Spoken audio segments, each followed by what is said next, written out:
ഏവർക്കും ക്രിസ്തുയേശുവിൽ എൻ്റെ സ്നേഹവന്ദനം. ഈ ദിവസം പൗലോസപ്പോസ്തലൻ്റെ ലേഖനങ്ങളിൽ എനിക്ക് ഏറ്റവും അർത്ഥവത്തായി പലപ്പോഴും അനുഭവപ്പെട്ടിട്ടുള്ള ഒരു ഭാഗത്തെ ആസ്പദമാക്കി ചില സുപ്രധാന ചിന്തകൾ, പ്രത്യേകിച്ച് ഈ കാലഘട്ടത്തിൽ നാം പ്രത്യേകം ശ്രദ്ധിക്കേണ്ട ആത്മീയ ചിന്തകൾ എവരുടെയും ശ്രദ്ധയിൽപ്പെടുത്തുക എന്നതാണ് ലക്ഷ്യം. ഞാൻ ആ ഭാഗം ഒന്ന് വായിച്ചിട്ട് ചില ചിന്തകൾ പങ്കിടുന്നതായിരിക്കും. വിശുദ്ധ പൗലോസ് റോമർക്കെഴുതിയ ലേഖനം 8-ാം അധ്യായത്തിൻ്റെ 18 മുതൽ 22 വരെയുള്ള വാക്യങ്ങൾ. The epistle of Paul to Romans chapter 8 verses 18 to 22. അതിമനോഹരമായ ഒരു ഭാഗമാണ്. വളരെ അപൂർവമായിട്ട് ഇപ്രകാരമുള്ളൊരു വിശാലമായ ദർശനം പൗലോസപ്പോസ്തലനിൽ നിന്ന് പോലും നമുക്ക് പ്രാപിപ്പാൻ സാധ്യമാകുകയുള്ളൂ. അതുകൊണ്ട് ഇങ്ങനെയുള്ള ഭാഗങ്ങൾ വചനത്തിൻ്റെ ഇപ്രകാരമുള്ള പ്രചോദന പൂർണ്ണമായ നിമിഷങ്ങൾ, ഇൻസ്പയർഡ് മൊമെൻറ്റ്സ് എന്ന് നമുക്ക് വേണമെങ്കിൽ പറയാം, അത് നാം പ്രത്യേകം ശ്രദ്ധിക്കുകയും കൂടുതൽ ശ്രദ്ധ വെച്ച് ധ്യാനിക്കുകയും നിരന്തരം ധ്യാനിക്കുകയും ചെയ്യേണ്ട ഭാഗങ്ങളാണ്. എൻ്റെ ജീവിതത്തിൽ ഇപ്രകാരമുള്ള തിരിച്ചറിവുകൾ വളരെയധികം പ്രയോജനം ചെയ്തിട്ടുണ്ട് എന്ന സാക്ഷ്യം പങ്കിട്ടുകൊണ്ട് ഞാൻ ആ ഭാഗം വായിക്കുകയാണ്. 18-ാം വാക്യം മുതൽ. നമ്മളിൽ വെളിപ്പെടുത്തുവാനുള്ള തേജസ് വിചാരിച്ചാൽ ഈ കാലത്തിലെ കഷ്ടങ്ങൾ സാരമില്ല എന്ന് ഞാൻ എണ്ണുന്നു. സൃഷ്ടി ദൈവപുത്രന്മാരുടെ വെളിപ്പാടിനെ ആകാംക്ഷയോടെ കാത്തിരിക്കുന്നു.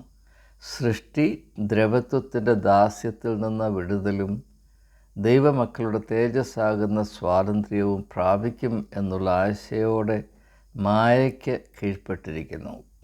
മനഃപൂർവ്വമായിട്ടല്ല, അതിനെ കീഴ്പ്പെടുത്തിയവൻ്റെ കൽപ്പന നിമിത്തമത്രേ. സർവസൃഷ്ടിയും ഇന്നുവരെ ഒന്നുപോലെ ഞരങ്ങി ഈറ്റുനോവോടിരിക്കുന്നു എന്ന് നാം അറിയുന്നുവല്ലോ. ഞാൻ 22-ാം വാക്യം ഒന്നുകൂടെ വായിക്കാൻ പോവുകയാണ്. അതിമനോഹരമായ വാക്യം. സർവസൃഷ്ടിയും ഇന്നുവരെ ഒരുപോലെ ഞരങ്ങി ഈറ്റുനോവോടിരിക്കുന്നു എന്ന് നാം അറിയുന്നവരല്ലയോ. ഞാൻ ഈ ഭാഗം എൻ്റെ ഇംഗ്ലീഷ് വേർഷൻ, ഞാൻ ഇംഗ്ലീഷ് മലയാളം ബൈബിളാണ് എപ്പോഴും ഉപയോഗിക്കുന്നത്. 2 ഭാഷയെങ്കിലും ഒരേ സമയത്ത് വായിക്കുന്നത് ഗുണകരമാണ് എന്നതുകൊണ്ട് തന്നെ ഞാൻ ഇംഗ്ലീഷ് ടെക്സ്റ്റ് വായിക്കട്ടെ. For I consider that the sufferings of this present time are not worth comparing with the glory that is to be revealed to us. For the creation waits with eager longing. അതിമനോഹരമായ ഭാഷയാണ്. The creation waits with eager longing for the revealing of the sons of God. For the creation was subjected to futility, not willingly, but because of him who subjected it, in hope that the creation itself will be set free from its bondage to corruption and obtain the freedom of the glory of the children of God. Now comes the signal verse, verse 22. For we now know that the whole creation has been groaning together in the pains of childbirth until now. ഈ ഒരു ഭാഗത്തെ വേണ്ടതുപോലെ വിവക്ഷിക്കുവാൻ എനിക്ക് കെൽപ്പില്ല എന്ന് ഞാൻ ആദ്യമേ സമ്മതിക്കുന്നു. എന്നാൽ ഇതിൻ്റെ ചില മർമ്മങ്ങൾ എനിക്ക് വെളിപ്പെട്ടു വരുവാൻ ദൈവത്തിന് കരുണ തോന്നിയതുകൊണ്ട്, ആത്മാവ് അതിനെ വഴിയൊരുക്കിയതുകൊണ്ട് ആ ചിന്തകൾ നിങ്ങളുമായി പങ്കിടുവാൻ എനിക്ക് മടിയില്ല. ഇത് പ്രത്യേകമായി ശ്രദ്ധിക്കേണ്ട പശ്ചാത്തലം ഞാൻ ആദ്യമായി സൂചിപ്പിക്കട്ടെ. നമുക്കറിയാം, ഇന്ന് ആഗോളതലത്തിൽ ക്രിസ്തീയ വിശ്വാസികളുടെ ഇടയിൽ കൂടുതൽ കൂടുതൽ പ്രാബല്യം അല്ലെങ്കിൽ ജനപ്രീതി അർഹിക്കുന്ന ഒരു കാര്യമാണ് ഈ പ്രോസ്പെറിറ്റി ഗോസ്പൽ. അതായത് ദൈവത്തെ വിളിച്ചപേക്ഷിച്ചാൽ അർഹിക്കാത്ത സ്വത്ത് കിട്ടുമെന്നും, ദൈവം ഒരു ലോട്ടറിയാണെന്നും, ഈ ലോകത്തിൽ സമ്പത്തും സമൃദ്ധിയും നൽകുക മാത്രമാണ് ദൈവത്തിൻ്റെ അജണ്ട എന്നും, അത് ദൈവമക്കൾക്ക് വേണ്ടി മാത്രം മാറ്റിവെച്ചിരിക്കുന്നതാണെന്നും ഒക്കെ അടിസ്ഥാനരഹിതമായ പഠിപ്പീരുകൾ, സത്യത്തിന് തികച്ചും വിരുദ്ധമായ തെറ്റിദ്ധാരണകൾ ഇത് ജനങ്ങൾക്ക് നൽകി അവരെ പ്രലോഭിപ്പിച്ച് അവരെ അയാഥാർത്ഥ്യങ്ങളുടെ ഒരു തുശങ്കു സർഗത്തിൽ പരിമിതപ്പെടുത്തിയിട്ടിരിക്കുന്ന ഒരു ദുഃഖകരമായ അവസ്ഥ, ശോചനീയമായ അവസ്ഥ. അതുകൊണ്ട് മനുഷ്യൻ്റെ വ്യക്തിത്വത്തിൽ വരുന്ന ഭീകരമായ ഇടിവ്, അല്പത്തരത്തിലേക്ക് അനുദിനം ആണ്ടുപോകുന്ന ഒരു വിശ്വാസ സമൂഹത്തിൻ്റെ ദുരവസ്ഥ, ഇത് നാം പ്രത്യേകം കാണുകയും ഇതിൻ്റെ അപകടം മനസ്സിലാക്കുന്നതിന് യേശുവിൻ്റെ വ്യക്തിത്വം അളവുകോലായി നമ്മുടെ മനസ്സിൽ കാത്തു സൂക്ഷിക്കുന്നത് വളരെ പ്രയോജനപ്പെടും എന്നതാണ് അനുഭവത്തിൽ കൂടെ എനിക്ക് ഏവരെയും അറിയിക്കാനുള്ളത്. നമ്മുടെ ആത്മീയ ജീവിതത്തിൻ്റെ ലക്ഷ്യം തൽക്കാലം സ്വർഗത്തിൽ പോകുക എന്നതാകരുത് എന്ന ഒരഭിപ്രായം എനിക്കുണ്ട്. എന്നാൽ വ്യക്തമായ ഒരു ലക്ഷ്യബോധം നമുക്ക് ആവശ്യമാണ്. കാരണം നമ്മുടെ ഇഹലോക ജീവിതം ഒരു യാത്രയാണ് എന്ന് നാം എപ്പോഴും പറയാറുണ്ട്. അത് സത്യമാണ്. യാത്രയെന്ന് പറയുമ്പോൾ അതിന് രണ്ടർത്ഥങ്ങളുണ്ട്. ഒന്ന്, നാം ഇപ്പോൾ ആയിരിക്കുന്ന അവസ്ഥയിൽ നിന്ന് മുൻപോട്ട് പോകുക. മുൻപോട്ട് പോകുക എന്ന് പറഞ്ഞാൽ അതിൽ നിന്ന് വ്യത്യസ്തമായ അവസ്ഥ പ്രാപിക്കുക, അല്ലെങ്കിൽ മുൻപോട്ട് പോവുക എന്ന് പറയുന്നതിന് അർത്ഥമില്ല. നാം ഇരിക്കുന്ന ഇടത്ത് അതുപോലെ ഇരുന്നാൽ ഇതുവരെ ആയിരുന്ന അവസ്ഥയിൽ നിന്ന് വ്യത്യാസമില്ലാതെ അങ്ങനെ സ്ഥിതി ചെയ്യാം. എന്നാൽ മുൻപോട്ട് പോയാലും പുറകോട്ട് പോയാലും നാം ഇപ്പോഴായിരിക്കുന്ന അവസ്ഥയിൽ മാറ്റം വന്നേ മതിയാകും. അതുകൊണ്ട് യാത്ര എന്ന് പറയുമ്പോൾ ആദ്യമായി നാം മുൻപോട്ട് പോകുന്നു എന്ന് പറഞ്ഞാൽ നാം ഇപ്പോഴായിരിക്കുന്ന അവസ്ഥയിൽ നിന്ന് വ്യത്യസ്തമായ അവസ്ഥയിലേക്ക് പ്രവേശിക്കുവാൻ നമുക്ക് മനസ്സുണ്ട്, ആഗ്രഹമുണ്ട്. അതിനുവേണ്ടി നാം അധ്വാനിക്കുന്നു. രണ്ട്, ഇത് ഏതെങ്കിലും വിധത്തിലുള്ള ഒരു മാറ്റമല്ല നാം പ്രതീക്ഷിക്കുന്നത്. നമ്മുടെ ഇഹലോക യാത്രയ്ക്ക് വ്യക്തമായൊരു ലക്ഷ്യബോധമുണ്ട്. ആ ലക്ഷ്യം യേശുവാകുന്നു.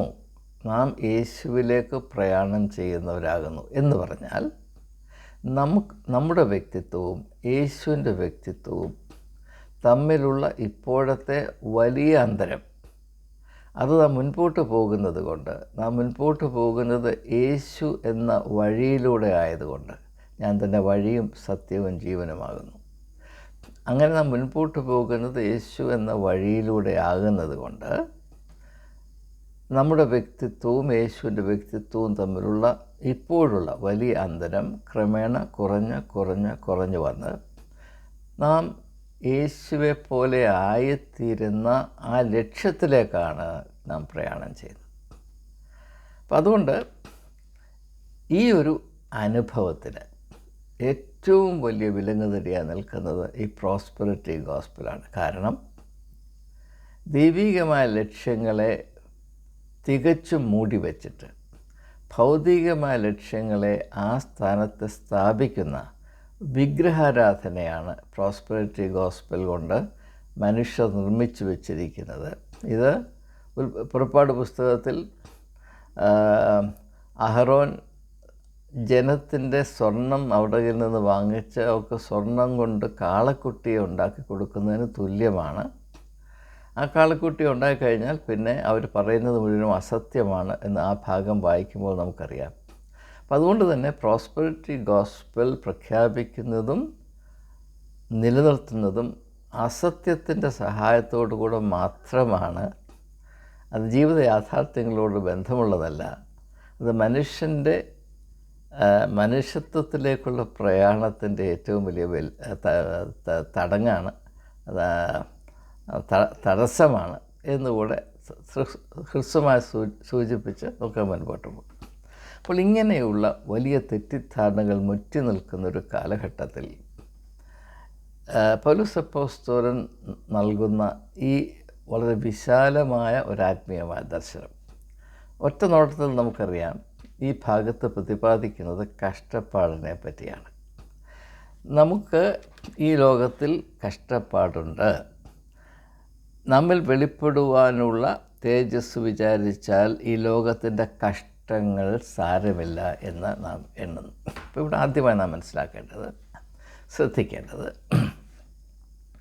നാം ഈ ലോകത്തിലായിരിക്കുമ്പോൾ കഷ്ടപ്പാടുകൾ നിശ്ചയമായും ഉണ്ടാകും. ഇത് ഞാൻ മുൻപ് പലപ്പോഴും സൂചിപ്പിച്ചിട്ടുള്ളതാണ്. എൻ്റെ അനുഭവം തന്നെയാണ്. സാധാരണക്കാരിൽ കൂടുതൽ കഷ്ടപ്പാട് അനുഭവിപ്പാൻ എനിക്കിടയായിട്ടുണ്ട്. ഞാനത് ഓർത്ത് ദൈവത്തെ സ്തുതിക്കുന്നു. അതിൻ്റെ ഗുണഫലങ്ങൾ വളരെ അധികമാണ് എന്ന് സാക്ഷ്യപ്പെടുത്തുവാനും ആഗ്രഹിക്കുന്നു. അപ്പോൾ നാം ഈ ലോകത്തിലായിരിക്കുമ്പോൾ കഷ്ടപ്പാടുണ്ട്. എന്നാൽ ആ കഷ്ടപ്പാടിനെ പറ്റിയുള്ള നമ്മുടെ കാഴ്ചപ്പാട് എന്താണ്? രണ്ട് വാക്ക്: കഷ്ടപ്പാട്, കാഴ്ചപ്പാട്. ഈ കഷ്ടപ്പാടിനെ പറ്റി രണ്ട് കാഴ്ചപ്പാടാണ്. ഒന്ന്, കഷ്ടപ്പാട് എന്നത് ദൈവത്തിൻ്റെ ശിക്ഷ മാത്രമാണെന്നും അത് പാപത്തിൻ്റെ അവസ്ഥയെ മാത്രം സൂചിപ്പിക്കുന്നുവെന്നും കഷ്ടപ്പാടില്ലാത്തവനാണ് വിശുദ്ധനെന്നും നല്ലവനെന്നും സത്യക്രിസ്ത്യാനിയെന്നും ഒരു ധാരണ. അങ്ങനെയാണെങ്കിൽ യേശുവാണ് ലോകത്തിലെ ഏറ്റവും അധമനായ വ്യക്തി എന്ന് നാം കരുതേണ്ടത്. യേശുവിനേക്കാൾ കഷ്ടപ്പാട് സഹിച്ച ആരും ഇല്ല എന്ന് നമുക്കറിയാം. പൗലോസ് അപ്പോസ്തലൻ അവരുടെ കഷ്ടപ്പാടിൽ അഭിമാനിക്കുന്നു. പല ലേഖനങ്ങളിലും വ്യക്തമാണ്, വിശദീകരിക്കേണ്ട ആവശ്യമില്ല. എന്നാൽ ഇതിൽ നിന്ന് വളരെ വ്യത്യസ്തമായി ലോകത്തിൻ്റെ കാഴ്ചപ്പാടായ കഷ്ടപ്പാടുന്നത് ഏതോ ഒരു അപാകതയെ അല്ലെങ്കിൽ പാപത്തെ സൂചിപ്പിക്കുന്നു. ദൈവത്തിന് നമ്മോട് പ്രത്യേകമായ കോപമുള്ളത് കൊണ്ടാണ് ഈ കഷ്ടപ്പാടിൻ്റെ തീമഴ നമ്മുടെ മേൽ പെയ്യിക്കുന്നത് എന്നൊക്കെയുള്ള ധാരണകൾ നമ്മുടെ ഇടയിൽ വളരെ ശക്തമായി കുടികൊള്ളുന്നുണ്ട്. അതിനോടനുബന്ധിച്ച് തന്നെ ദൈവം തനിക്കിഷ്ടമുള്ളവർക്ക് സമ്പത്ത് വാരിക്കോരി കൊടുക്കും. നിൻ്റെ വായ് വിസ്താരത്തിൽ തുറക്കുക, ഞാനതിനെ നന്മ കൊണ്ട് നിറയ്ക്കും.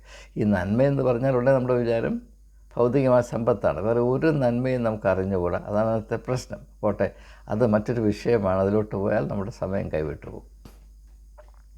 അപ്പോൾ ഇവിടെ ഈ നമ്മുടെ കഷ്ടപ്പാട്, ഈ ലോകത്തിലായിരിക്കുമ്പോൾ കഷ്ടപ്പാടുണ്ട്. അതിനോടുള്ള നമ്മുടെ കാഴ്ചപ്പാട് എന്താണ്, സമീപനം എന്താണ് എന്നതിനെപ്പറ്റി ഞാൻ പ്രത്യേകമായി ശ്രദ്ധിക്കണമെന്നാണ് പറയുന്നത്. അതിനെ വേണ്ടതുപോലെ തിരിച്ചറിയണം. നമ്മുടെ കഷ്ടപ്പാടെന്ന് പറയുന്ന അവസ്ഥയെ നാം ലോകത്തിൻ്റെ കണ്ണുകൊണ്ട് കണ്ട് മനസ്സിലാക്കുകയല്ല. അതിനെപ്പറ്റി നമുക്ക് ആത്മീയമായൊരു കാഴ്ചപ്പാടുണ്ടാകണം. ആ കണ്ണിൽ കൂടെ ആത്മാവിൻ്റെ കണ്ണിൽ കൂടെ നോക്കുമ്പോൾ കഷ്ടപ്പാട് എന്ന് പറയുന്ന നമ്മുടെ അവസ്ഥയെ പറ്റിയുള്ള നമ്മുടെ തിരിച്ചറിവ് വളരെ വളരെ വ്യത്യസ്തമായിരിക്കും. അത് നെഗറ്റീവായിരുന്നത് പോസിറ്റീവാകും എന്നതാണ് ഇവിടെ സൂചിപ്പിക്കുന്നത്. നമുക്ക് ഇനി മുൻപോട്ട് പോകാം. സൃഷ്ടി ദൈവപുത്രന്മാരുടെ വെളിപ്പാടിനെ ആകാംക്ഷയോടെ കാത്തിരിക്കുന്നു. ചില കാര്യങ്ങൾ ഇനിയും വെളിപ്പെടാനുണ്ട്. സഹോദരങ്ങളെ പ്രത്യേകം മനസ്സിലാക്കുക. നമ്മൾ ചെറുപ്പം മുതലേ പഠിപ്പിച്ചു വച്ചിരിക്കുന്നത് എല്ലാം പൂർത്തിയായി. യേശുവിൻ്റെ ദൗത്യം പൂർത്തിയായി, യാതൊരു സംശയമില്ല. പക്ഷേ യേശുവിൻ്റെ ദൗത്യത്തിൽ കൂടെ മനുഷ്യരാശിയിൽ സംഭവിക്കേണ്ട അതിമനോഹരമായ രൂപാന്തരത്തിൻ്റെ പ്രക്രിയ പൂർത്തിയായിട്ടില്ല. ദൈവരാജ്യം ഈ ലോകത്തിൽ അനാവരണം ചെയ്യപ്പെട്ടു. പക്ഷേ അത് ഭൂമിയുടെ പരപ്പിലാകമാനം ഒരു യാഥാർത്ഥ്യമായി തീരുന്ന ആ ഒരു ലക്ഷ്യം പൂർത്തീകരിച്ചിട്ടില്ല. അത് ഇനിയും നടക്കേണ്ട ഇപ്പോൾ നടന്നുകൊണ്ടിരിക്കുന്നതും ഇനി തുടർന്ന് നടക്കേണ്ടതുമാണ്. അത് ചരിത്രത്തിൻ്റെ അവസാനം വരെയും തുടരുന്ന ദൈവത്തിൻ്റെ പ്രക്രിയയാണ്. അതിലൊരു ചെറിയ പങ്ക് വഹിക്കാനാണ് നാം ഈ ലോകത്തിൽ പെട്ടിരിക്കുന്നത്. എന്നാൽ അതിനെപ്പറ്റി നമുക്ക് ബോധ്യമുണ്ടോ, അതോ നാം നമ്മുടെ കൊച്ചു കൊച്ചു കാര്യങ്ങൾക്ക് വേണ്ടി മാത്രം നിൽക്കുന്നവരാണോ എന്ന ഒരു വലിയ ചോദ്യം ഈ ഭാഗത്ത് നമ്മെ തുറച്ചു നോക്കുന്നുണ്ട്. അപ്പോൾ ചില കാര്യങ്ങൾ വെളിപ്പെട്ട് വരാനുണ്ട്. പ്രത്യേകമായി കുറിച്ച് വെക്കാൻ ഇനിയും വെളിപ്പെട്ട് വരാനുണ്ട്. ആദ്യമേ നാം കണ്ടു, ഈ ലോകത്തിലായിരിക്കുമ്പോൾ കഷ്ടം, ഞെരുക്കം, പ്രയാസം അനിവാര്യമാണ്. അതോടുകൂടെ നാം കണ്ടു കഷ്ടപ്പാടിനെ പോലെ ഏറ്റവും പ്രധാനപ്പെട്ടതാണ് കാഴ്ചപ്പാട്. കഷ്ടപ്പാടിനോട് ആത്മീകമായ കാഴ്ചപ്പാട് അനുവർത്തിക്കുവാൻ നമുക്കൊരു കടമയുണ്ട്. രണ്ടാമതായി നാം കണ്ടത് ചില കാര്യങ്ങൾ ഇനിയും വെളിപ്പെട്ട് വരാനുണ്ട്. ആ വെളിപ്പെട്ട് വരാനുള്ള പ്രക്രിയയിൽ പങ്കെടുക്കുവാൻ നമുക്ക് ചുമതലയുണ്ട്. ഇപ്രകാരമുള്ള ബോധ്യത്തോടു കൂടെ അല്ല നാം ജീവിക്കുന്നത്. ഇപ്രകാരമുള്ള ബോധ്യങ്ങൾ നമ്മളിൽ ഉണർത്തുവാനോ വളർത്തുവാനോ ഉള്ള ഒരു ശ്രമവും സഭയുടെ ഭാഗത്തു നിന്ന് ഉണ്ടാകുന്നില്ല എന്നത് വളരെ വളരെ ദുഃഖകരമായ, it's A very disappointing reality. ഇത് നാം തിരിച്ചറിയേണ്ടത്. ആ കുറവ് നികത്തുവാൻ നമുക്ക് കഴിയും. അതിന് വചനം നമ്മെ വളരെയധികം സഹായിക്കുന്നു. അതിൻ്റെ സഹായിയാണ് പരിശുദ്ധാത്മാവ്. അപ്പോൾ ഇങ്ങനെയുള്ള കാര്യങ്ങൾ പ്രയോജനപ്പെടുത്തി നമ്മുടെ ആത്മീയ ജീവിതത്തെ പൂർണ്ണതയിലേക്ക് നയിക്കുവാൻ നമുക്ക് സാധ്യമാണ്. ആ സാധ്യത വേണ്ടതുപോലെ നമുക്ക് ഉപയോഗിക്കാൻ കഴിയട്ടെ എന്ന പ്രതീക്ഷയിലാണ് ഇങ്ങനെയുള്ള കാര്യങ്ങൾ സൂചിപ്പിക്കുന്നത്. അല്ലാതെ ആരെയും കൊച്ചാക്കാൻ പറയുന്നതല്ല എന്നൊരു ധാരണ എല്ലാവർക്കുമുണ്ട്. എല്ലാവരുടെയും സ്തുതി പാഠകനായിട്ടല്ല ഞാൻ നിങ്ങളുടെ മുമ്പിൽ നിൽക്കുന്നത്. യാഥാർത്ഥ്യങ്ങൾ അതുപോലെ പ്രതിപാദിക്കാൻ ഞാൻ നിർബന്ധിതനാണ്. അല്ലാതെ നിങ്ങൾക്ക് യാതൊരു ഗുണവും ഉണ്ടാകുകയില്ല. ഞാനൊരു പ്രോസ്പെരിറ്റി ഗോസ്പൽ നടക്കുന്ന ആളല്ല. യാഥാർത്ഥ്യങ്ങളോട് മല്ലിട്ടിട്ടാണ് ഞാൻ ഈ നിമിഷം വരെയും വന്നത്.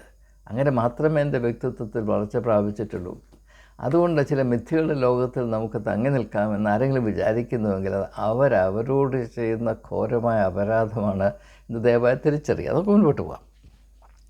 സൃഷ്ടി ദ്രവത്വത്തിൻ്റെ ദാസ്യത്തിൽ നിന്നും വിടുതലും ദൈവമക്കളുടെ തേജസ്സാകുന്ന സ്വാതന്ത്ര്യം പ്രാപിക്കുമെന്ന് എന്നുള്ള ആശയോടെ മായയ്ക്ക് കീഴ്പ്പെട്ടിരിക്കുന്നത്. അപ്പോൾ സൃഷ്ടി ഇനി നാം മനസ്സിലാക്കണം. മൂന്നാമത്തെ കാര്യം, ആദ്യം ലോകത്തിൽ കഷ്ടതയുണ്ട്. 2 ഇനിയും വെളിപ്പെട്ട് വരാനിരിക്കുന്നു. 3 സൃഷ്ടിയുടെ അവസ്ഥ എന്താണ്. നാം സൃഷ്ടിയുടെ ഭാഗമാണല്ലോ. ഉൽപ്പത്തി പുസ്തകം 1-ാം അധ്യായം 2-ാം അധ്യായം സംശയമൊന്നുമില്ലല്ലോ. നാം സൃഷ്ടിയുടെ ഭാഗമാണ്. അതുകൊണ്ട് തന്നെ സൃഷ്ടിയുടെ അവസ്ഥ എന്താണ് എന്ന് അറിയണം. സൃഷ്ടിയുടെ അവസ്ഥ എന്താണ്? മായയ്ക്ക് കീഴ്പ്പെട്ടിരിക്കുന്നു. സൃഷ്ടി ഇപ്പോൾ മായയ്ക്ക് കീഴ്പ്പെട്ടിരിക്കുന്നു. ഈ മായ എന്ന് പറയുന്നത് ഹിന്ദു കോൺസെപ്റ്റാണ് എന്ന് നമുക്കറിയാം. അത് ഇംഗ്ലീഷിൽ ഫ്യൂട്ടിലിറ്റി എന്ന വാക്കാണ് ഉപയോഗിക്കുന്നത്. ഫ്യൂട്ടിലിറ്റി അതായത് ഫലശൂന്യത. എന്ത് ചെയ്താലും അതിന് നാം ഉദ്ദേശിക്കുന്ന ഫലമുണ്ടാകുകയില്ല. ഒരു ഇംഗ്ലീഷ് കവി T.S. Eliot പറയുന്നത്, between the intention and the effect falls the shadow. നമ്മൾ ചില നല്ല ഉദ്ദേശത്തോടുകൂടി ഇറങ്ങിത്തിരിക്കും, പക്ഷേ നാം അവിടെയല്ല ചെന്നെത്തുന്നത്. നമ്മുടെ ജീവിതത്തിൻ്റെ യാത്രയുടെ ഒരു ഭാഗം ഇതാണ്. ഉദ്ദേശിച്ചിടത്തല്ല നാം ചെന്നത്. എന്നാൽ എൻ്റെ ജീവിതം വെച്ച് നിങ്ങളോട് പറയട്ടെ, ഞാൻ ഉദ്ദേശിച്ചിടത്ത് ചെന്നില്ല. പക്ഷേ ദൈവത്തിൻ്റെ വിശ്വസ്തതയും നീതിയും ഞാൻ ഉദ്ദേശിച്ചതിനേക്കാൾ വലിയ വലിയ വലിയ തോതിൽ അത്ഭുതകരമായി എന്നെക്കൊണ്ട് എത്തിച്ചിട്ടുണ്ട് എന്നത് എൻ്റെ സാക്ഷ്യമാണ്. ഞാൻ അർഹിക്കാത്ത, അല്പം പോലും സ്വപ്നത്തിൽ പോലും വിചാരിക്കാത്ത, ആഗ്രഹിക്കാത്ത, ഒരു വിധത്തിലും എനിക്ക് ചെന്നെത്താൻ കഴിയുമെന്ന് എനിക്ക് വിശ്വസിക്കുവാനോ സ്വപ്നം കാണുവാനോ അർഹതയില്ലാത്ത തലങ്ങളിൽ ദൈവം എന്നെ കൊണ്ടാക്കിയിട്ടുണ്ട്. കാരണം ആ വഴിയിൽ കൂടെ നടന്നിട്ട്, അത് കഷ്ടപ്പാടും നേട്ടങ്ങളും രണ്ടും ഒന്നുപോലെ, ആ വഴിയിൽ കൂടെ സഞ്ചരിച്ചിട്ട് ചില ബോധതലങ്ങൾ ഉണരേണ്ട ആവശ്യമുണ്ട്. അങ്ങനെ ബോധതലങ്ങൾ ഉണരുന്നത് കൊണ്ട് വചനത്തിൻ്റെ മറഞ്ഞിരിക്കുന്ന ഏടുകൾ, പിന്നാമ്പുറങ്ങൾ മനസ്സിലാകുവാൻ എനിക്ക് ഇടയാകുന്നുണ്ട്. ഇതെല്ലാം ദൈവികമായ പദ്ധതിയുടെ ഭാഗമായിട്ടാണ് ഞാൻ മനസ്സിലാക്കുന്നത്. ഒരു വ്യക്തിയുടെയും വ്യക്തിപരമായ കഴിവായിട്ടില്ല. പക്ഷേ വ്യക്തിയുടെ ശ്രമവും സമർപ്പണവും ആവശ്യമാണ്. പക്ഷേ അതുകൊണ്ട് പൂർത്തിയാകുന്നില്ല. നമ്മുടെ അപൂർണതയെ അതിന് പരിഹാരമായി പ്രവർത്തിക്കുന്ന ദൈവികമായ കൃപ, ഇത് രണ്ടും കൂടെ ചേരുമ്പോൾ മാത്രമേ മനുഷ്യജാതിക്ക് അർത്ഥവത്തായ എന്തെങ്കിലും വിഭവങ്ങൾ നമ്മിൽ കൂടെ ഉരുത്തിരിഞ്ഞ് വരുവാൻ ഇടയാകുകയുള്ളൂ എന്നത് ഈ സാഹചര്യത്തിൽ ഞാൻ സൂചിപ്പിക്കുക മാത്രമേ ചെയ്യുന്നുള്ളൂ. അപ്പോൾ സൃഷ്ടിയുടെ ഈ അവസ്ഥ മായയ്ക്ക് അടിയറ വച്ചിരിക്കുന്നത് പോലെയാണ്, സബ്ജക്റ്റ് ടു ഫ്യൂട്ടിലിറ്റി. ഇത് നാം തിരിച്ചറിയുമ്പോൾ നാം അനുഭവിക്കുന്ന പല അരിഷ്ടതകളുടെയും മർമ്മം നമുക്ക് തിരിച്ചറിയാൻ സാധിക്കും. അതുകൊണ്ട് തന്നെ അവയെ കൂടുതൽ സഹിഷ്ണുതയോടുകൂടെ കൈകാര്യം ചെയ്യാനും നമുക്ക് സാധിക്കും. കാരണം എൻ്റെ മർമ്മം ഞാൻ പറഞ്ഞ് മനസ്സിലാക്കും. നാം അനുഭവിക്കുന്ന കഷ്ടപ്പാടിന് 2 വശങ്ങളുണ്ട്, 2 ഡയമെൻഷൻസ്. ഒന്ന് objective, the other is subjective. അതെന്താണെന്ന് ചോദിച്ചാൽ, ഇപ്പോൾ ഞാൻ ഒരു സ്ഥാപനത്തിൽ ചേരുന്നത് അല്ലെങ്കിൽ ഒരു സംരംഭത്തിൽ ചേരുന്നു എന്ന് വിചാരിക്കും. അപ്പോൾ അത് ഞാനത് ചേർന്നു എന്നതാണ് ഒബ്ജക്റ്റീവ്, അതൊരു റിയാലിറ്റിയാണ്, ഒരു ഫാക്റ്റാണ്. എന്നാൽ ഞാനതിൽ ചേരുമ്പോൾ ചില പ്രത്യാശകളോടുകൂടിയാണ്, എക്സ്പെക്റ്റേഷൻസോടുകൂടിയാണ് ചേരുന്നത്. അതിങ്ങനെ ആയിരിക്കും, അല്ലെങ്കിൽ ആളുകൾ പ്രകാരമായിരിക്കും, അതിൻ്റെ ലക്ഷ്യം ഇതായിരിക്കും, അതിൻ്റെ അച്ചടക്കം ഇതായിരിക്കും എന്നത് എൻ്റെ സബ്ജക്റ്റീവായിട്ടുള്ള ഫീലിംഗാണ്. അതിന് നിദാനമായ ഒരു ഡോക്യുമെൻ്ററി പ്രൂഫൊന്നുമില്ല. അങ്ങനെയാണ് എന്ന എൻ്റെ ഒരു ധാരണയാണ്, സബ്ജക്റ്റീവ്. അപ്പോൾ പ്രശ്നം എന്താണ്? നമ്മുടെ സബ്ജക്റ്റീവായിട്ടുള്ള എക്സ്പെക്റ്റേഷൻസ് ഒബ്ജക്റ്റീവ് റിയാലിറ്റിയുമായിട്ട് വലിയ പൊരുത്തമൊന്നുമില്ലാത്ത. അങ്ങനെ വരുമ്പോൾ നാം അതിലേക്ക് പ്രവേശിക്കുന്തോറും നമ്മുടെ നിരാശയും നമ്മുടെ എന്താ പറയുന്നത് അസന്തുഷ്ടിയും അനുദിനം വർദ്ധിച്ചുകൊണ്ടേയിരിക്കും. ഒരു ഉദാഹരണം പറഞ്ഞാൽ, പല ആളുകളും ദാമ്പത്യ ജീവിതത്തിൽ പ്രവേശിക്കുന്നത് വലിയ വലിയ റൊമാൻറ്റിക്കായിട്ടുള്ള ധാരണകളും പ്രത്യാശകളൊക്കെ കൊണ്ടാണ്. വിവാഹ ജീവിതം ഇങ്ങനെയാണ് എന്നൊക്കെ പറഞ്ഞ്. അപ്പോൾ വിവാഹം കഴിക്കുന്നു എന്നതൊരു ഒബ്ജക്റ്റീവ് റിയാലിറ്റിയാണ്. വിവാഹ ജീവിതം ഇങ്ങനെയാണ്, വിവാഹം കഴിച്ചാൽ ഇങ്ങനെ അനുഭൂതിയാണ്, ഇതാണ് മായയാണ്, കോടയാണെന്നൊക്കെ പറയുന്നത് അത് സബ്ജക്റ്റീവാണ്. അങ്ങനെ അർത്ഥമില്ലാത്ത വലിയ പ്രത്യാശ കൊണ്ട്, ആ പ്രത്യാശ മായയാണ്, ഫ്യൂട്ടിലിറ്റി. അതുകൊണ്ട് നമ്മളിതിലേക്ക് പ്രവേശിക്കുമ്പോൾ നമ്മുടെ ഡിസപ്പോയിൻമെൻറ്റ് അനാവശ്യമായി വർദ്ധിക്കും. അതുകൊണ്ട് നമ്മുടെ കഷ്ടപ്പാട് അനാവശ്യമായി വർദ്ധിക്കും. അത് അർത്ഥശൂന്യമായ കഷ്ടപ്പാടാണ്. യാഥാർത്ഥ്യത്തിൻ്റെ കഷ്ടപ്പാടുണ്ട്, അർത്ഥശൂന്യമായ കഷ്ടപ്പാടുണ്ട്. അത് നാം നമ്മുടെ തലയിൽ വലിച്ചു വെക്കുന്ന കഷ്ടപ്പാടാണ്. എങ്ങനെ? ഈ മായയുടെ അടിമത്വത്തിലാണ് അല്ലെങ്കിൽ സ്വാധീനത്തിലാണ് നാം ചിന്തിക്കുകയും പ്രവർത്തിക്കുകയും ചെയ്യുന്നത് തിരിച്ചറിയാതെ നാം ഈ ലോകത്തിൻ്റെ അവസ്ഥയോട് ബന്ധിപ്പിച്ച് നിർത്തിയിരിക്കുന്ന ഈ വലിയ വലിയ പ്രത്യാശകൾ, താല്പര്യങ്ങൾ, പ്രതീക്ഷകൾ ഇവ ഫ്യൂട്ടിലിറ്റി, അത് അസഫലമായി പോകും. അതിൽ നിന്നൊന്നും ഉണ്ടാകുകയില്ല. അപ്പോഴെന്ത് പറ്റും? നമ്മുടെ ജീവിതത്തിൻ്റെ ഭാരം വളരെ വർദ്ധിക്കും. നമ്മുടെ അവസ്ഥ നരകതുല്യമാണെന്ന് നമ്മൾ വിചാരിക്കും. അത് സത്യമല്ല, പക്ഷേ നാം അങ്ങനെ ആക്കി തീർക്കുന്നതാണ്. അത് അങ്ങനെയാണെന്ന് നമുക്ക് തിരിച്ചറിയാൻ പറ്റാത്തതിൻ്റെ കാര്യം എന്താണ്? We are subject to futility. നാം മായ എന്ന് പറയുന്ന ഈ അവസ്ഥയ്ക്ക് അധീനമാണ്. We are under the domination of this principle of futility. അത് ഏകദേശം വ്യക്തമായി എന്ന് ഞാൻ കരുതുകയാണ്. ഇങ്ങനെയുള്ള കാര്യങ്ങൾ പറയുമ്പോൾ ഇത് ക്ലേശമാണെന്നാരും വിചാരിക്കരുത്. ഇത് വളരെ ലളിതമാണ്. പക്ഷേ നമ്മുടെ ഇടയിൽ ഇങ്ങനെയുള്ള കാര്യങ്ങൾ പരാമർശിക്കാത്തത് കൊണ്ട് ആരെങ്കിലും ആദ്യമായിട്ടാണ് ഇത് കേൾക്കുന്നതെങ്കിൽ അയ്യോ തലച്ചോറ് പുകയുന്നു എന്ന് തോന്നാൻ സാധ്യതയുണ്ട്. ഇത് എഞ്ചുപടി ബാലപാഠം പോലെയുള്ള കാര്യങ്ങൾ മാത്രമാണിവ എന്ന് വേദപുസ്തകം ശ്രദ്ധിച്ച് വായിക്കുന്നവർക്ക് മനസ്സിലാകുന്നതാണ്. ഇനി പൗലോസ് അപ്പോസ്തലൻ വളരെ ഏറ്റവും മനോഹരമായി പറയുന്ന കാര്യം, ഞാനിത് പറയാനാണ് ഇത്രയും പശ്ചാത്തലം മനസ്സിലാക്കി വന്നത്. പറയുന്നത് ഈ ഒരവസ്ഥയില്ലേ, അതായത് മനുഷ്യൻ്റെ ഇഹലോക ജീവിതം കഷ്ടത്തിൻ്റെയും പ്രയാസത്തിൻ്റെയും ഞെരുക്കത്തിൻ്റെയും വേദനയുടെയും അവസ്ഥയാണ് എന്നത് ഒരു വലിയ വലിയ വലിയ യാഥാർത്ഥ്യത്തെ സൂചിപ്പിക്കുന്നു. എന്താണ്?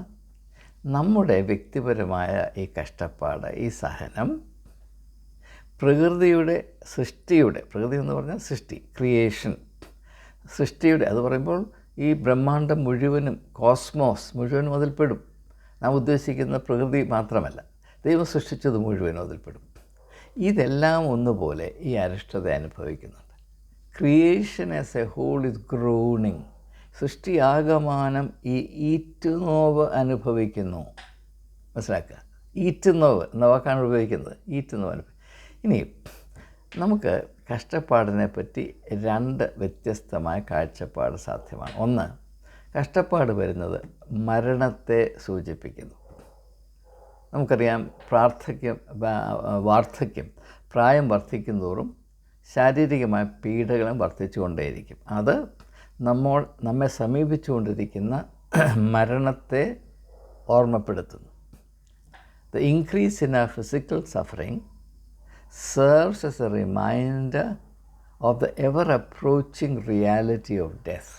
അത് സത്യമാണ്. എന്നാൽ ഇതിന് മറ്റൊരു വശമുണ്ട്. There's another dimension to this. അതെന്താണ്? എൻ്റെ ശാരീരികമായ പീഡകൾ എൻ്റെ അടുത്ത് വരുന്ന മരണത്തെ സൂചിപ്പിക്കുന്നു, സംശയമില്ല. എന്നാൽ അതേസമയം തന്നെ ഞാൻ എൻ്റെ ശരീരത്തിൽ, എൻ്റെ ജഡത്തിൽ അനുഭവിക്കുന്ന ഈ ക്ലേശങ്ങൾ, സഹനങ്ങൾ, ഇത് മറ്റൊരു വലിയ യാഥാർത്ഥ്യത്തിൻ്റെ ഒരു ഭാഗമാണ്. എന്താണ് യാഥാർത്ഥ്യം? സൃഷ്ടിയാകമാനം ഈറ്റുന്നോവ് അനുഭവിക്കുന്നു എന്ന് പറയുമ്പോൾ പ്രത്യേകമായി ശ്രദ്ധിക്കുക, എൻ്റെ ജഡത്തിൽ ഞാൻ അനുഭവിക്കുന്ന ക്ലേശങ്ങൾ അതെൻ്റെ വ്യക്തിപരമായ ക്ലേശങ്ങൾ മാത്രമല്ല, സൃഷ്ടിയാകമാനം അനുഭവിക്കുന്ന ഈറ്റുനോവിൻ്റെ ഭാഗമാണ്. ഈറ്റുനോവെന്ന് പറയുമ്പോൾ ഒരു പുതിയ ജീവൻ്റെ പിറവി.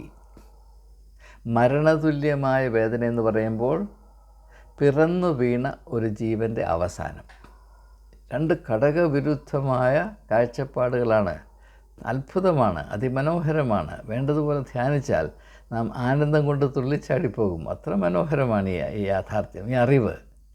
ഇത് സാധാരണ മനുഷ്യബുദ്ധിയിൽ ഉദിക്കുന്നതല്ല.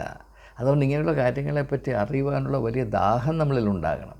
അതൊന്നുമില്ല, നാം ഒരു അല്പത്തരത്തിൽ അവിടെ ഇവിടെയും കടിച്ചു പിടിച്ച് കിടക്കുന്ന ഞാഞ്ഞൂരുകളെപ്പോലെ ജീവിതം പാഴാക്കുകയാണ് നാം. ആ വേദന കൊണ്ടാണ് പല കാര്യങ്ങളും ഞാൻ വിമർശനാത്മകമായി പ്രതിപാദിക്കുന്നതെന്നത് ദൈവനാമത്തിൽ ഞങ്ങളെ അറിയിക്കുകയാണ്. അപ്പോൾ നാം നമ്മുടെ അവസ്ഥയെ എങ്ങനെ വീക്ഷിക്കുന്നു, എങ്ങനെ കാണുന്നു, എങ്ങനെ മനസ്സിലാക്കുന്നു? നമ്മുടെ മൂക്കിപ്പനി, അതിനപ്പുറത്ത് കടന്ന് ചിന്തിക്കുവാൻ നമുക്ക് കഴിയുന്നില്ല. ഇനി കഷ്ടപ്പാട് എന്ന് പറയുന്ന ആശയത്തെപ്പറ്റി ഒരു വാക്ക് പറയാൻ ഞാൻ നിർബന്ധിതനാണ്. നിങ്ങൾ ദയവായി ഇത് ശ്രദ്ധ വെച്ച് കേൾക്കണം. ശ്രദ്ധ വെച്ച്. നാം ജനിച്ചപ്പോൾ നമുക്ക് വലിയ ബോധമില്ലായിരുന്നു. കോൺഷ്യസ്നെസ് എന്ന വാക്ക്, അതിൻ്റെ ശുദ്ധ മലയാളം, കറക്റ്റ് മലയാള വാക്ക് എനിക്കറിയില്ല. ബോധം എന്ന പദം ഞാൻ ഉപയോഗിക്കാൻ പോവുകയാണ്. ഞാൻ ആ പദം ഉപയോഗിക്കുമ്പോൾ കോൺഷ്യസ്നെസ് എന്ന് പറയുന്ന വിശാലമായ ആശയമാണ് ഉദ്ദേശിക്കുന്നതെന്ന് ആദ്യമേ സൂചിപ്പിക്കട്ടെ. നമ്മുടെ വളർച്ചയിൽ കൂടെ നാം ക്രമേണ ബോധത്തിലേക്കാണ് വളർന്നത്. നാം വളർന്നതുകൊണ്ട്, നാം വളർന്നു എന്ന് പറയുമ്പോൾ നമ്മുടെ ബോധതലങ്ങൾ വളർന്നു. ആ growth is nothing but growth in ആ കോൺഷ്യസ്നെസ്. അത് വ്യക്തമാണ്. നാം പിറന്നു വീണ ആ തോതിലുള്ള ബോധതലങ്ങളല്ല ഇപ്പോൾ നമുക്കുള്ളത്. അത് വളരെ മുൻപോട്ട് പോകാൻ സാധിച്ചു. എന്നാൽ ഈ പ്രക്രിയയിൽ നമ്മെ സഹായിച്ചത് സുഖലോലുപതയല്ല, കഷ്ടപ്പാടാണ്. നാം ചെറുപ്പത്തിൽ നടന്നപ്പോൾ അവിടെ ചെന്ന് മുട്ടി, ഇവിടെ ചെന്ന് മുട്ടി, വേദനിച്ചു, കരഞ്ഞു. ആ സമയത്തൊക്കെ നമ്മുടെ ബോധം വളർന്നുകൊണ്ടേ ഇരിക്കുകയായിരുന്നുവെന്ന് അന്ന് നമുക്ക് ബോധമില്ലായിരുന്നു. പക്ഷെ ഇപ്പോൾ തിരിഞ്ഞു നോക്കുമ്പോൾ നമുക്കറിയാം, നമുക്ക് രോഗം വന്നു. അതിൽ കൂടെ നമ്മുടെ ശരീരം കഷ്ടപ്പാടിലായി എന്നല്ല മനസ്സിലാക്കേണ്ടത്, നമ്മുടെ ബോധം ഉണരുവാനിടയായി. നമ്മുടെ കഷ്ടപ്പാടിൽ കൂടെ മാത്രമേ നാമെന്ന് പറയുന്ന തുച്ഛമായ പ്രതിഭാസത്തിൻ്റെ ഭിത്തി ഒന്ന് പൊട്ടിച്ച് ഒന്ന് വെളിയിലേക്ക് നോക്കി ഈ വിശാലമായ ദൈവിക സൃഷ്ടിയുടെ ഒരു ഭാഗമാണ് ഞാൻ എന്ന് തിരിച്ചറിയുവാൻ സാധ്യമാകുകയുള്ളൂ. സുഖത്തിൻ്റെ പട്ടുമെത്തയിൽ കിടക്കുന്ന ഡള്ളപ്പിൽ കിടന്നുറങ്ങുന്നൊരു വ്യക്തിക്ക് തൻ്റെ ജീവിതാനുഭവവും ദൈവം സൃഷ്ടിച്ച ലോകത്തിൻ്റെ ആകമാനമായ അനുഭവവും തമ്മിൽ ഒരു ജൈവബന്ധമുണ്ട്, ഓർഗാനിക് റിലേഷൻഷിപ്പ് ഉണ്ടെന്ന് എത്ര പറഞ്ഞാലും മനസ്സിലാകുകയില്ല. ഞാനീ പറയുന്നത് നിങ്ങൾ ക്ഷമിക്കണം. കേരളത്തിൽ ക്രിസ്ത്യാനിക്ക് പറ്റിയ ഏറ്റവും വലിയ അപകടം, എന്തുകൊണ്ടോ നമുക്ക് വിദേശത്ത് പോകുവാനും കുറേ പൈസ ഒക്കെ ഉണ്ടാക്കുവാനും ഇടയായി.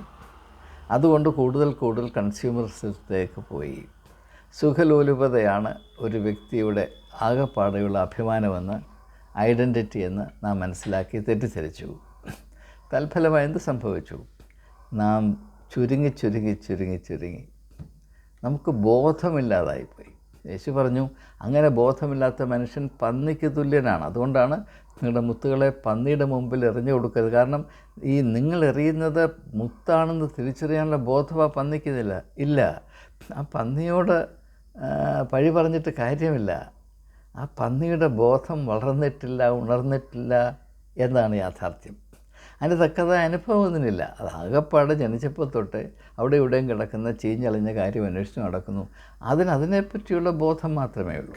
അപ്രകാരം ജീവിക്കുന്ന ആളുകൾ അനവധിയാണ്. ആ വഴി നമുക്ക് തിരഞ്ഞെടുക്കാം. പന്നിയുടെ വഴി തിരഞ്ഞെടുക്കാം, യേശുവിൻ്റെ വഴിയും തിരഞ്ഞെടുക്കാം. യേശുവിൻ്റെ വഴി സഹനത്തിൻ്റെ വഴിയാണ്, ക്രൂശിൻ്റെ വഴിയാണ്. ആ ക്രൂശിൽ കിടക്കുമ്പോഴാണ് യേശുവിൻ്റെ ബോധതലങ്ങൾ പ്രപഞ്ചത്തേക്കാൾ വലുതായിത്തീരുന്നത്. ആ ഒരു കണ്ണിൽ കൂടെ നോക്കുമ്പോൾ മാത്രമേ പിതാവേ, ഇവർ ചെയ്യുന്നത് ഇന്നതെന്നറിയായകയാൽ ഇവരോട് ക്ഷമിക്കണമേ എന്ന് ആത്മാർത്ഥമായി പ്രാർത്ഥിക്കാൻ കഴിയുകയുള്ളൂ. ആ കണ്ണിൽ കൂടെ നോക്കുമ്പോൾ മാത്രമേ എല്ലാം നിവൃത്തിയായി എന്ന് പറയാൻ സാധ്യമാകുകയുള്ളൂ. ആ കണ്ണിൽ കൂടെ നോക്കുമ്പോൾ മാത്രമേ പിതാവേ, എൻ്റെ ആത്മാവിനെ നിൻ്റെ കരങ്ങളിൽ ഞാൻ ഏൽപ്പിക്കുന്നു എന്ന വിശ്വാസത്തോടും പ്രത്യാശയോടും സന്തോഷത്തോടും നന്ദിയോടും ആത്മാർത്ഥമായി പ്രഖ്യാപിക്കാൻ കഴിയുകയുള്ളൂ. ആ ഒരു കാഴ്ചപ്പാട് ആർജിക്കുക എന്നാണ് നമ്മുടെ കടമ. അതിലേക്കുള്ള പരിശീലനമായിട്ടാണ് വചനം നമുക്ക് നൽകിയിരിക്കുന്നത്. പക്ഷേ അപ്രകാരമല്ല വചനത്തെ പ്രയോജനപ്പെടുത്തുന്നത് എന്ന് ഞാൻ പറയാതെ നിങ്ങൾക്കറിയാം എന്നാണ് ഞാൻ കരുതുന്നത്. അപ്പോൾ ഇവിടെ പറയുന്നത്, ഇനി 22-ാം വാക്യം ഞാൻ ഒന്നുകൂടെ വായിച്ചിട്ട് ഞാൻ എൻ്റെ ചിന്തകൾ അവസാനിപ്പിക്കാൻ പോവുകയാണ്. സർവ്വസൃഷ്ടിയും ഇന്നുവരെ ഒരുപോലെ ഞരങ്ങി ഈറ്റുന്നവോടെ ഇരിക്കുന്നു. അപ്പോൾ ദൈവം വിഭാവന ചെയ്ത ഈ സർവ്വസൃഷ്ടിയുടെയും അവസ്ഥ എന്താണ്? അത് ഈറ്റുനോവ് അനുഭവിച്ചുകൊണ്ടേയിരിക്കുന്നു.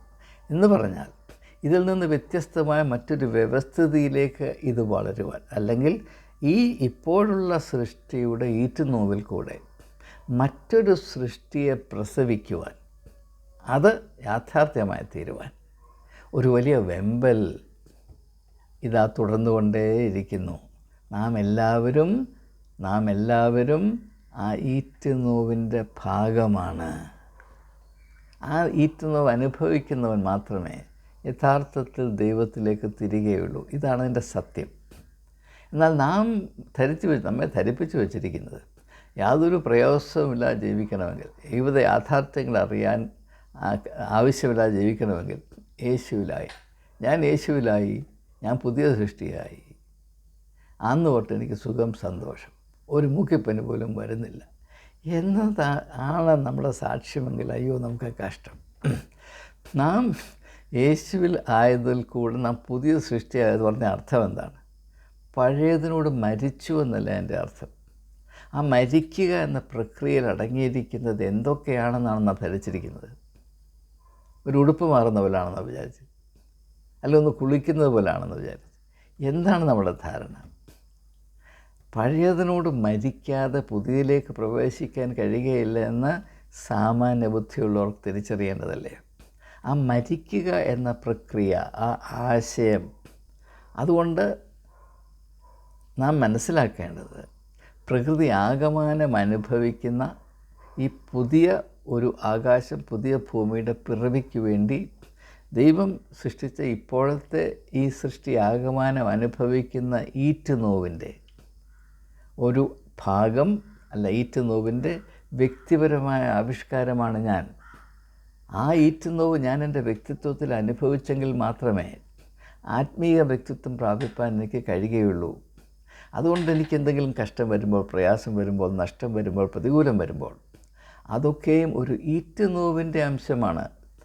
അത് നെഗറ്റീവല്ല, വളരെ പോസിറ്റീവാണ്. ഇതാ അതിമനോഹരമായ ഒരു സാധ്യതയിലേക്ക് അതെന്നെ നയിക്കുന്നു എന്ന പ്രത്യാശ എനിക്കില്ല എങ്കിൽ എനിക്ക് അയ്യോ കഷ്ടം. ജീവിതത്തിൻ്റെ ഘോരമായ അനുഭവങ്ങളിൽ കൂടെ കടന്നുപോയപ്പോൾ എന്നെ പിടിച്ചു നിർത്തിയത്, എനിക്ക് നിലനിൽക്കാൻ സഹായിച്ചത്, ഒരു കൈത്താങ്ങൽ നൽകിയ ഭാഗമാണിത്.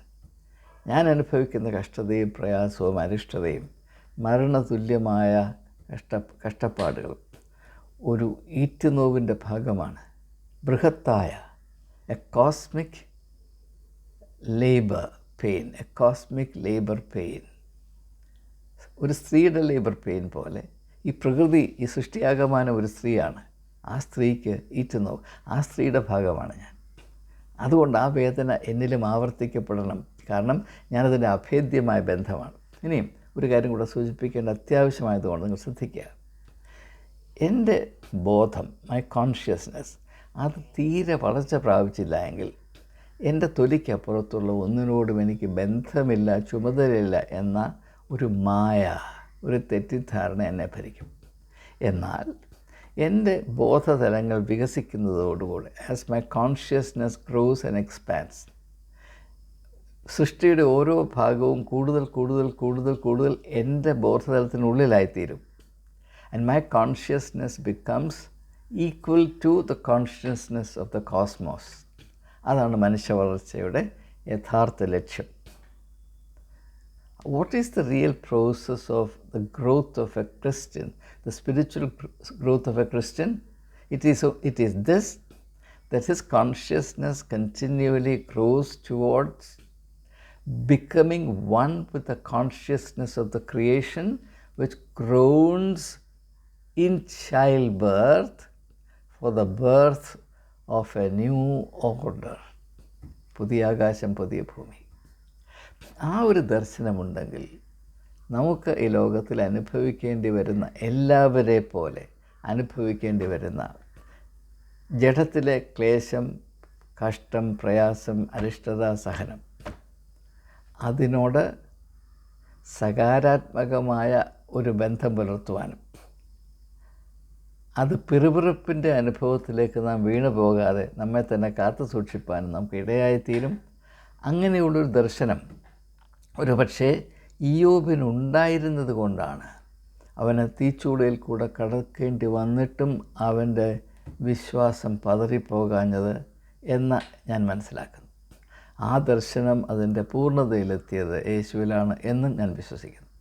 അതുകൊണ്ട് ദയവായി റോമർക്കെഴുതിയ ലേഖനം 8-ാം അധ്യായത്തിൻ്റെ നാം ഇപ്പോൾ വായിച്ച 18-ാം വാക്യം മുതൽ 22-ാം വാക്യം വരെ നിങ്ങൾ ആവർത്തിച്ച് അതിൻ്റെ വെളിച്ചത്തിൽ ഇന്ന് നമ്മുടെ ഇടയിൽ സ്ഥിതി ചെയ്യുന്ന, മുറ്റി നിൽക്കുന്ന അല്പത്തരങ്ങളെ തിരിച്ചറിയുകയും നമ്മുടെ വ്യക്തിപരമായ ആത്മീയ ജീവിതത്തിൽ സംഭവിച്ചുകൊണ്ടേയിരിക്കുന്ന, അനിവാര്യമായി സംഭവിക്കേണ്ട ആ അവസ്ഥകളെപ്പറ്റി ആത്മീയമായ അർത്ഥമുള്ള ഒരു തിരിച്ചറിവും അതിനോടനുബന്ധമായ സഹിഷ്ണുതയും പ്രത്യാശയും നിലനിർത്താൻ ഏവർക്കും ഇടയാകട്ടെ എന്ന് പ്രാർത്ഥിച്ചുകൊണ്ട് ഈ ചിന്തകൾ ഉപസംഹരിക്കുന്നു. ദൈവം നമ്മെ അനുഗ്രഹിക്കട്ടെ.